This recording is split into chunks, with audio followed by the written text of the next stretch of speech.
یتیم بچوں اور بچوں کی کفالت، اس کے بارے میں رسول اللہ مبارک صلی اللہ علیہ وسلم فرماتے ہیں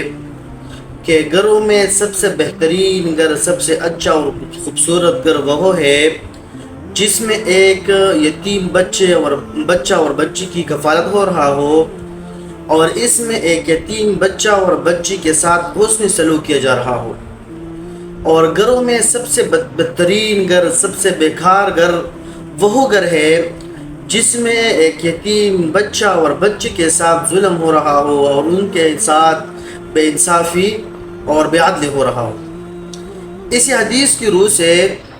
ہمارے دلدیر فائن کے علاقہ منڈا میں 2-3 دن پہلے عائشہ نامی 8 سال یتیم بچی کے ساتھ جو واقعہ پیش ہوا ہے، یہ بہت ظلم ہوا ہے کہ اور ایسا بھی کہا جا رہا ہے کہ اس کے ساتھ پہلی جنسی زیادتی ہوئی ہے اور پھر اس کے بعد ان کو شہید کیا گیا ہے۔ تو ایسی ظلم کے روک تھام اگر نہ کیا جائے تو پھر یہ واقعات ایسے بڑھتی ہی جائیں گے اور ایسی ظلم کے اور بھی واقعات ہو سکتے ہیں کئی علاقوں میں۔ اور ظلم کے بارے میں ایک واقعہ ہے ابو ہریرہ رضی اللہ تعالیٰ عنہ کی۔ ان کے سامنے کسی نے کہا کہ جب ایک شخص ظلم کرتے ہیں تو اس ظلم کے بدلے صرف یہ نقصان صرف ظالم کو آپ کو برداشت کرنا پڑے گا، مطلب اس کا جو نقصان ہے وہ صرف اور صرف ظالم کو ہوگا، باقی لوگ ظالم کے ظلم سے محفوظ ہے اور باقی لوگوں کو کوئی نقصان نہیں ہے۔ تو ابو ہریرہ رضی اللہ تعالیٰ عنہ نے اس کو فرمایا کہ ایسا نہیں ہے، جب ایک علاقے میں ایک ملک میں ظلم ہو رہا ہو، ایک ظالم شخص ظلم کرتے ہیں تو اس ظلم کے بدلے، ظالم کے ظلم کے بدلے تمام لوگوں کو نقصان ہوتے ہیں۔ اور پھر فرمایا کہ حتیٰ کہ درخت اور نباتات بھی اس ظالم کے ظلم کو برداشت کرتے ہیں اور اس کا نقصان ان کو بھی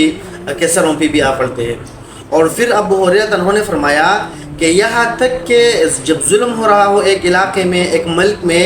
تو پرندہ بھی درخت کے اندر اپنے گھونسلے میں بھی محفوظ نہیں ہوتے۔ تو پرندہ اگر ظالم کی ظلم سے محفوظ نہیں ہوتے تو ہم کیسے پھر ظالموں کے ظلم سے محفوظ ہوں گے؟ تو علاقہ منڈا میں جو واقعہ پیش آئے ہیں یتیم بچے کے ساتھ، 8 سالہ بچے کے ساتھ، یہ بہت ظلم ہوا ہے۔ اور ہم مطالبہ کرتے ہیں حکومت وقت سے، جہاں ہمارے دیر پائن کے جتنے بھی عملہ ہے، اے سی ہے، ڈی سی ہے، جتنے بھی ہے، امیر سے حضور مطالبہ کرتے ہیں کہ جس نے یہ کام بھی کیا ہے، کس طرح کیا ہے، جس نے بھی کیا ہے، ہمیں پتہ نہیں ہے کہ کس نے کیا ہے، لیکن اس کو مطلب اس کا سزا دینا چاہیے، اس کو سزا ملنا چاہیے، کیونکہ اگر اس کو سزا نہ ملا تو پھر ایسے واقعات پاکستان میں تو ویسے ہی کئی سالوں سے ہو رہے ہیں مختلف علاقوں میں، لیکن دیر پائن میں ایسے واقعات بہت کم تھے، اور اس کے بعد یہ واقعات اور بھی بڑھتے جا رہے ہوں گے، کیونکہ ظالم کے ساتھ پیغمبر اللہ تعالیٰ قرآن میں فرماتے ہیں کہ وَلَا تَعَاوَنُوا عَلَى الْإِثْمِ وَالْعُدْوَانِ، آپ لوگ ایک دوسرے کے ساتھ گناہ اور زیادتی اور ظلم کے کام میں ایک دوسرے کے ساتھ مدد نہ کریں۔ تو اگر ہم اس طرح ظالم لوگوں کو سپورٹ کریں گے، جو بھی ہو، جس کپڑے اور لباس میں ہو، اور ایسے ظلم کر رہے ہیں بچوں کے ساتھ اور بچوں کے ساتھ، تو ہم مطالبہ کرتے ہیں کہ ایسے کئی واقعات پھر ہمارے اوپر بھی آ سکتے ہیں۔ تو اس لیے ہمارا مطالبہ ہے دیر فائن اور تمام پاکستان کے عوام کی مطالبہ ہے کہ اس بات کی اور ان